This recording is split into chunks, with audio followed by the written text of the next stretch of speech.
I want to start by setting a very specific scene. I want you to just close your eyes for a second. Imagine you are standing on the coast of Florida. Mm-hmm. The air is humid, maybe a little salty. It is Sunday, February 1st, 2026.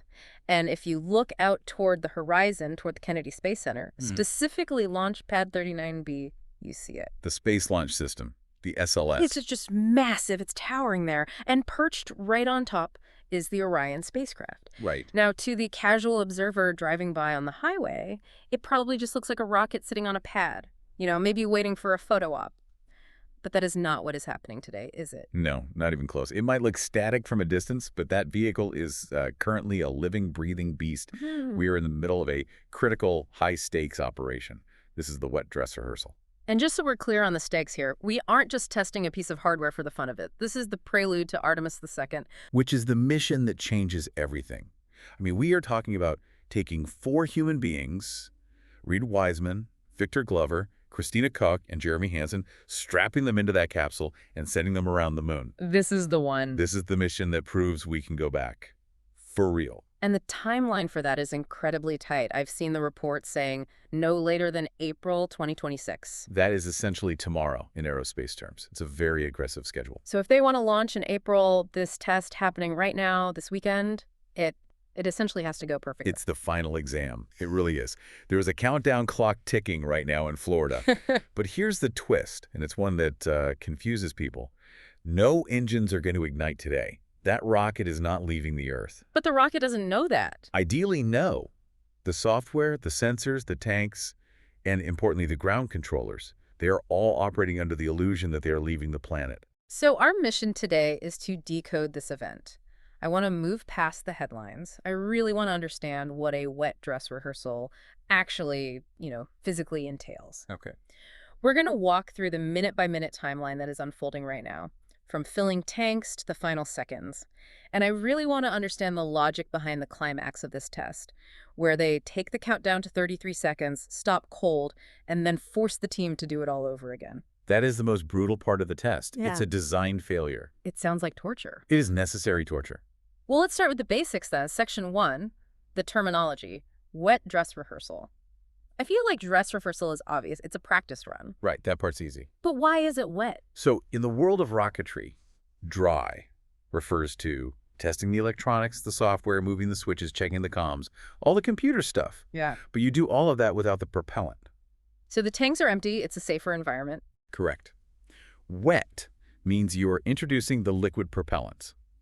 And in the case of the SLS, we aren't just talking about, gasoline. We're talking about cryogenic liquid oxygen and liquid hydrogen. And I have to assume the distinction matters because having the fuel on board changes the entire physics of the situation. Oh, dramatically. It changes the physical dimensions of the rocket. Oh, wait, hold on. The rocket changes size. It shrinks.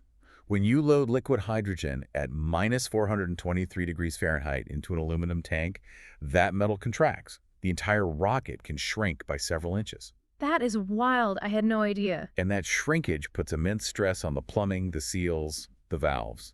A valve that works perfectly at 80 degrees Florida ambient temperature might leak or, stick when it's suddenly hit with cryogenic fluid. You can't simulate that on a computer. You absolutely cannot. You have to physically get the rocket wet to see where the leaks are. It's a stress test. So this isn't just a software check. This is a physical endurance test for the hardware. And for the people. That is the other half of the equation, maybe the more important half. Who is actually involved in this? Is it just the folks out at the pad in those, the big white suits? It is a massive distributed network. Yeah. Obviously, you have the launch team at Kennedy Space Center at the firing room consoles.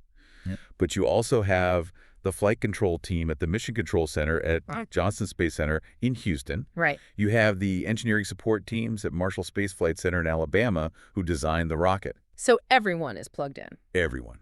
They're on the loops, the voice channels, monitoring the data streams in real time. The objective is to force these teams to work together as if the lives of the crew depended on it. And they have to practice the handoff. Exactly. The communication handoffs, the go-no-go polls, and what they do when something goes wrong. Anomaly resolution. You mentioned the objectives earlier, loading propellant, counting down. But looking at the outline, there are 2 other big ones, recycle and drain. Right. Recycle is the ability to handle a late scrub, a last-second cancellation to reset the clock. and try again immediately if you're still in the launch window. Okay, that makes sense. And drain is the ability to safely remove millions of gallons of explosive fluid if you cancel the launch entirely for the day. Which I imagine is dangerous in its own right. Very. But we'll get to the draining part later. First, we have to fill it. Before we get to the filling, I need you to help me with the timekeeping because this is where my brain starts to hurt a little. Okay. I'm looking at the schedule NASA released, and I see two different clocks. I see L- times and T- times, and they don't seem to match up. This trips up almost everyone who isn't in the industry. But it's crucial to understand if you want to follow the drama of a launch. Break it down for me. What is L time? L time stands for launch. L-. Mm-hmm. This clock is tied to the physical reality of the universe. It tracks the time remaining until the launch window opens. So this is like the train schedule. The train leaves at 90 BMM. That is L0. Exactly. The Earth is rotating, the Moon is orbiting. They don't care if you have a stuck valve. L-time keeps ticking forward, relentlessly, no matter what happens on the ground. Okay, it's the unforgiving clock. It is.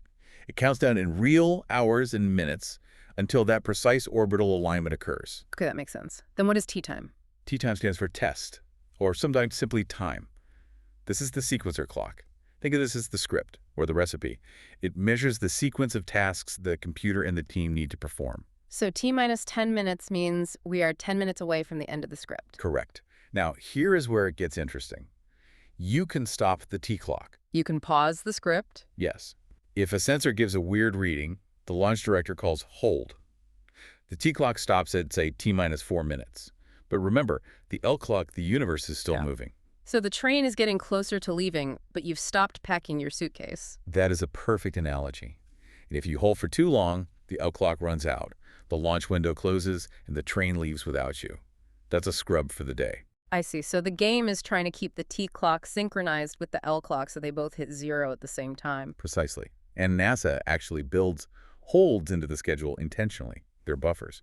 For example, they might plan to stop the T clock at T minus 40 minutes and just sit there for 30 minutes. To give the team a breather or catch up. Both.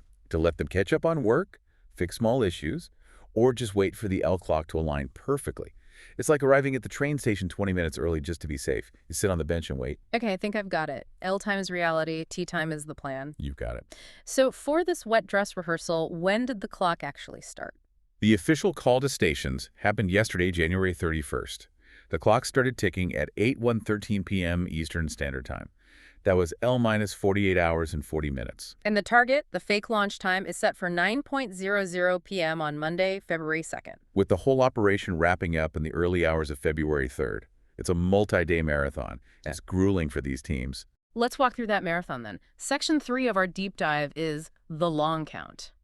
This covers everything from L49 hours down to about L11 hours. To me, this looks like the setting the stage phase. It is. It's the quiet preparation. It's mostly invisible from the outside, but absolutely critical. One of the first things on the list at L47 hours is filling the water tank for the sound suppression system.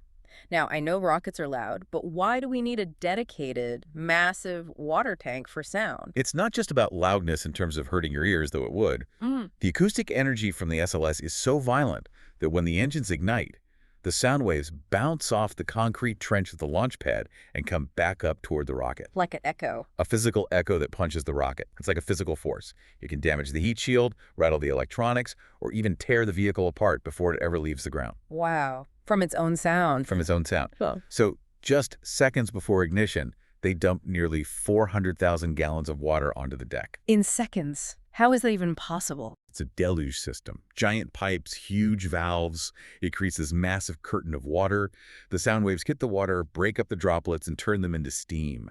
The water absorbs that acoustic energy so it doesn't destroy the rocket. So when we see that giant white cloud at launch, it's not all smoke. Most of it is steam. It's that sound suppression water boiling instantly. So at L47 hours, they are filling that massive water tower. That's one of the first big steps. Okay, moving forward to L39 hours, we see the power-up sequence, the core stage, and the ICPS. The core stage is the big orange backbone of the rocket. It's huge, over 200 feet tall.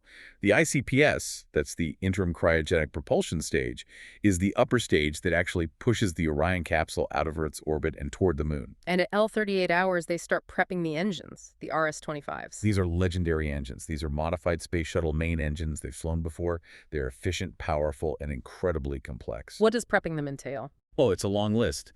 The team has to condition them, purge the lines with helium, get the avionics talking to the flight computers, check the hydraulics. It's a delicate process. I noticed something interesting about the batteries in the outline. At L32 hours, they charge the Orion batteries. But they don't charge the core stage batteries until L30 hours. Why the gap? Is there a reason for that? There is, and it comes down to battery chemistry and capacity. You want the batteries to be at absolute peak charge right at liftoff. But you also don't want them sitting at 100% for too long because they can degrade or heat up. So it's a timing game. It is a precise choreography. Every system has a different shelf life once it's activated. You turn them on in specific order so that everything peaks at T0. It's like conducting an orchestra. That's a great way to put it. A very, very expensive orchestra. There is a really specific detail here. At L19 hours, 30 minutes, leak checks on the Orion crew suit regulators. This is a great example of the simulation aspect of the WDR. Because there is no crew. Right. There are no suits plugged into the wall. But the life support system on the Orion capsule doesn't know that. The ground controllers have to pressurize the oxygen lines and verify that the regulators, the little valves that would feed air to Reid Wiseman and Victor Glover, are holding pressure. It's eerie they are checking the breathing air for ghosts. It verifies that the plumbing is safe. You don't want to find out you have a leak in the oxygen system on launch day when the astronauts are already strapped in. You have to test every single component, even if it's not being used by a person. Then we get to the clearing the house phase.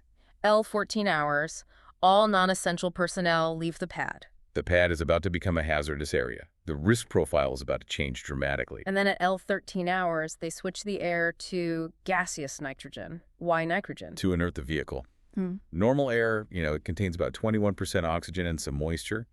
If you have oxygen inside the rocket's dry bays, the empty spaces where the electronics live, and you have a hydrogen leak. Oh. Exactly. Oxygen plus hydrogen plus a spark equals a very, very bad day. Nitrogen is inert. It doesn't burn. So they pump nitrogen into all the cavities to push the oxygen-rich air out. It creates a safety blanket around the equipment. So the people are gone, the air is purged, the batteries are charging. Now we move to section 4, the go for tanking. This is L11 hours to L6 hours. This is where the wet really begins. This is the first major decision gate of the countdown. At L11 hours, 40 minutes, the launch team holds a briefing. They look at the weather. Is there lightning nearby? Is the wind too high? They look at the technical status of the rocket. And assuming everything is green. At L10 hours, 20 minutes, the launch director gives the go to tank, and that's when things get really interesting. Describe this process. You said earlier you can't just dump the fuel in. No, absolutely not. You start with the chill down. This is the thermal shock prevention. Yes. You have transfer lines, these massive pipes running from the storage spheres at the edge of the pad up to the rocket. These pipes are sitting in the Florida sun. They're hot. And the liquid hydrogen is minus 423 degrees. Right. If you open the valve fully, the liquid would hit that hot metal and flash boil instantly. The pressure spike could blow the pipe apart. The metal would contract so fast it could crack. So how do they do it? Gently. Very, very slowly. They trickle a small amount of the cold liquid into the lines. They let it boil off. And as it boils, it cools the pipe. They slowly chase the temperature down until the pipes are cold enough to handle the full flow. It's like tempering a glass before pouring boiling water in, but in reverse. Exactly. A perfect analogy. This process takes time. L10 hours is mostly just cooling the plumbing. And when do they actually start filling the big tanks on the rocket itself? Around L9 hours, 25 minutes for the liquid hydrogen. They start with slow fill. They fill a small percentage of the tank and they pause and check for leaks. Why check for leaks then? Wouldn't they have checked before? Because leaks often only appear when the metal shrinks. A seal might be perfectly tight at 80 degrees, but at minus 400 degrees, a tiny gap can open up as the metal contracts. If they see a leak now, they have to stop. And if they don't? They switch to fast fill. This is the fire hose. They are pumping thousands of gallons per minute into the core stage. But you mentioned earlier that the rocket is sweating and burping. What did you mean by that? It's an open system in a way. Yeah. The tank is insulated, but it's not a perfect thermos. Heat from the outside world still gets in. That heat causes some of the liquid hydrogen to boil and turn back into gas. So you are losing fuel as you load it. Constantly. The rocket has to vent this gas out the side. That's the white plume you see drifting off the rocket when it's sitting on the pad. Because of this boil-off, you can never just fill it and forget it. You have to keep pouring it in. Right. Once they hit 100% full, they switch to topping mode, which is an intermittent refill. And then finally, replenish mode. Replenish is a continuous, low-flow trickle that exactly matches the boil-off rate. So they're keeping it topped off to the very brim until the last second. To the very last second, precisely. They do this for both the hydrogen and the liquid oxygen tanks, and for the upper stage as well. By L6 hours, the rocket is fully loaded. It is groaning, venting, and crackling with ice. It's an alive thing. Which sets the stage for the human element, or, in this case, the simulated human element. Section 5, the ghost crew. This is fascinating to me. We know the crew for Artemis II, Commander Reid Wiseman, pilot Victor Glover, mission specialist Christina Koch, and Jeremy Hansen from the Canadian Space Agency. But they are not there. No. They might be watching from a control center somewhere, but they are not suiting up. However, for the timeline to work, the ground team has to pretend they are. So who is physically at the pad then? Who's doing the work? The closeout crew. These are the unsung heroes of the launch. They are a small team of elite technicians. They're the ones who help the astronauts into their seats, strap them in, and close the hatch. So at L 5 hours, 40 minutes, this team heads to the pad. They do. They go up the elevator to the launch tower, to the White Room. Describe the White Room. I've seen pictures, but what is it like? It's a small, sterile, environmentally controlled room at the very end of the true access arm. It's the last piece of Earth the astronauts stand on before entering the capsule. It's pressed right up against the Orion hatch. So the closeout crew goes in there. What do they do if there are no astronauts to strap in? They go through the physical motions. They check the comms with the capsule. They prepare the hatch. And at L 4 hours, 30 minutes, they actually close the hatch. They seal the empty capsule. They verify the latch mechanisms. They check the pressure seals. They verify the hatch closed indication on the telemetry. They are proving that the mechanical act of sealing the door works within the allotted time. Because you don't want to be fumbling with the latch when the launch window is closing and you have 4 people inside. Exactly. And there is another critical test here. At L1 hour, 45 minutes, the closeout crew leaves. They have to evacuate. They have to clear the pad. The countdown clock waits for no one. This tests whether the ground team can finish their tasks, secure the White Room, get in the elevator, and drive to the fallback area safely before the terminal count begins. It is a race against their own clock. So now the pad is truly empty, the closeout crew is gone, the astronauts were never there, the rocket is fully fueled and pressurized. We are entering the endgame, Section 6, the terminal countdown and the recycle. This is the climax. This is where the pressure really ramps up. Walk us through the final timeline. L 40 minutes. At L 40 minutes, the clock stops. This is a built-in hold. It's usually planned for 30 minutes. This is the final breath before the plunge. It really is. The launch director gets on the loop and polls the team. This is the famous go-no-go poll. You'll hear it on the audio. Booster, go. Core stage, go. Flight, go. Safety, go. If anyone says no go, they don't pick up the count. Correct. The whole thing stops. But assuming it's a clean board, the launch director says you have a go to proceed. The clock picks up. And at T-minus 10 minutes, something fundamental changes. What happens at T10? The ground launch sequencer, the GLS, takes over. Right. This is the master computer program. Up until now, humans were clicking buttons. Now, the software is driving. It sends thousands of commands per second. T8 minutes. The crew access arm retracts. That walkway pulls back from the rocket. Visually, this is the moment the rocket looks ready to fly. It's standing alone for the first time. T6 minutes. Orion switches to internal power. It disconnects from the ground electricity and is flying on its own batteries. T4 minutes. The core stage auxiliary power units start, the APUs. Yep. The hydraulics kick in. The engine nozzles might wiggle a bit as they test the gimbaling. The rocket is waking up its muscles. The T2 minutes. Solid rocket boosters switch to internal battery power. They're now armed and on their own. Now, in a normal launch, this would just go to 0 and lift off, but this is the wet dress rehearsal. This is where things get weird. Right. They have simulated faults programmed into the day. The first one happens at T-minus 1 minute and 30 seconds. What happens? The team deliberately calls a hold. Why stop so close to the end? What are they proving? They want to verify the core stage certification hold time. Basically, they want to prove that the rocket can sit there, fully pressurized, engines conditioned, in that ready-to-fire state for a few minutes without blowing a fuse or overheating. It's a stability test at the worst possible moment. Okay, so they hold, they check the data, it looks good, they resume. The clock starts ticking again. T1 minute, T50 seconds. The massive replenish valves close. The tank is now isolated. It's on its own. And then we get to T33 seconds. This is the critical moment for this specific test. The automated sequencer is running. It's about to hand off control to the rocket's onboard computer. And then, cut off. They kill it. The simulation calls for an abort. The clock stops. The launch is scrubbed. Imagine the feeling in that room. You've been working for 2 days straight. You are 33 seconds away, and you get a scrub. Even though they know it's coming, the adrenaline is real. And this is where the recycle test begins. In a normal test, you might say, okay, good job, everyone, let's go home. But the mission here is to prove they can try again. So they don't drain the tanks yet? No, they have to recycle the count.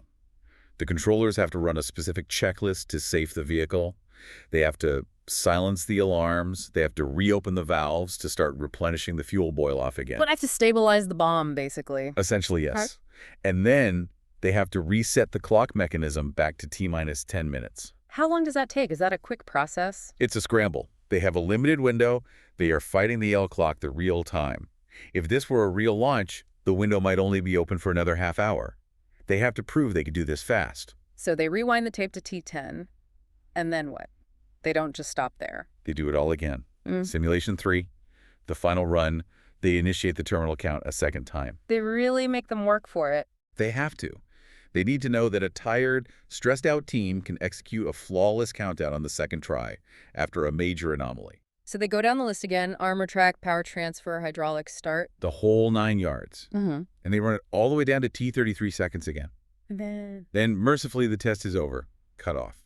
The main objectives are complete. That brings us to Section 7, post-test. The adrenaline dump in that control room must be massive. It is, but they can't relax. Now they have a fully fueled rocket that isn't going anywhere. They have to execute the drain procedures. Is draining harder than filling? In some ways, yes. You have to use pressure to push the liquid back out into the storage tanks. You have to manage the temperature so you don't shock the system the other way, going from cold to warm too fast. It takes hours to empty those tanks safely. And once it's empty, once the rocket is inert again, The data review begins. NASA engineers will pour over terabytes of data. They're looking for anything weird. Did a valve stick for a millisecond? Did a temperature sensor drift by half a degree?